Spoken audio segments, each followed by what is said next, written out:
घर से निकलते ही एक अलग ही उत्साह होता है, जैसे मन पहले ही तैयार हो चुका हो इस यात्रा के लिए। तो आज हम निकले हैं जुहू इस्कॉन के लिए और आप देख सकते हैं मुंबई की सड़कें हमारा किस तरह से स्वागत करती हैं, अच्छे खासे ट्रैफिक के साथ, जिसमें आपको रुकना है और धीरे धीरे धीरे धीरे घसकते रहना है।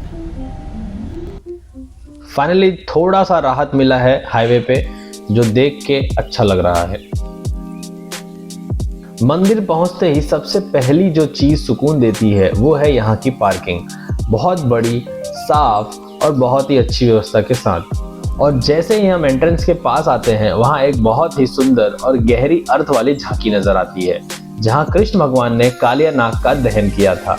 ये सिर्फ एक दृश्य नहीं, ये एक संकेत है कि मंदिर में प्रवेश करने से पहले मन के अंदर जो भी द्वेष, लालच, गुस्सा और गलत भावनाएं हैं, उन सबको यहाँ बाहर छोड़ देना चाहिए और उनका भी दहन कर देना चाहिए।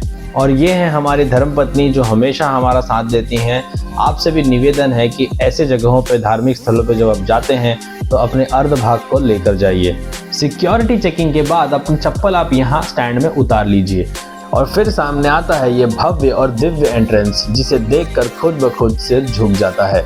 एंट्रेंस के बाद यहाँ चढ़ावे की भी प्रॉपर व्यवस्था है, जहाँ श्रद्धा के साथ भोग अर्पित किया जा सकता है। जैसे ही हम मंदिर के अंदर प्रवेश करते हैं, रास्तों के दोनों तरफ सुंदर सुंदर झांकियां लगी हुई हैं, जो आध्यात्म और कृष्ण भगवान की लीलाओं को जीवित रूप में दर्शाती है।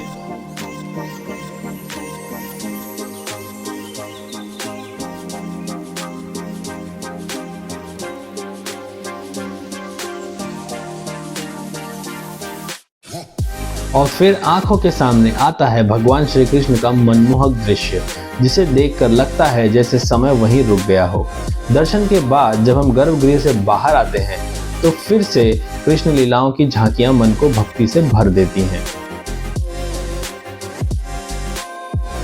मंदिर के अंदर ही एक बड़ा सा बरामदा है, जहां लोग मिलकर आरती और हरे कृष्ण महामंत्र का जाप करते हैं। पूरा माहौल ही शांति और भक्ति से भर जाता है।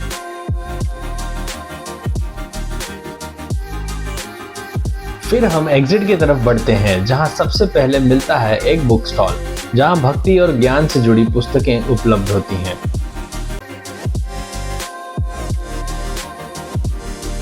उसके बाद आप देख सकते हैं सुंदर मूर्तियां और डेकोरेटिव शोकेस आइटम्स, जिन्हें आप अपने घर के मंदिर या सजावट के लिए ले जा सकते हैं।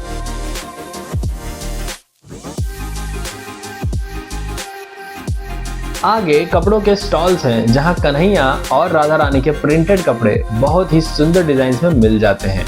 और फिर आता है एंड में एक बेकरी और फास्ट फूड सेक्शन, जहां थोड़ी देर भक्ति के बाद पेट भी प्रसन्न हो जाता है।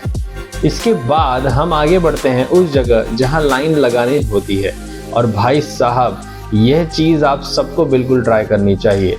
इतनी स्वादिष्ट खिचड़ी मिलती है कि सच में उंगलियां चाटते रह जाओगे। लाइन लगानी पड़ती है, लेकिन यहाँ कोई भेदभाव नहीं, सब बराबर, सब भक्त, और सबको प्यार से प्रसाद मिलता है। और इतना सब अनुभव लेने के बाद मन शांत, दिल भरा हुआ, हम निकल पड़ते हैं वापस अपने घर की ओर, लेकिन कृष्ण भगवान को मन में बसाए हुए।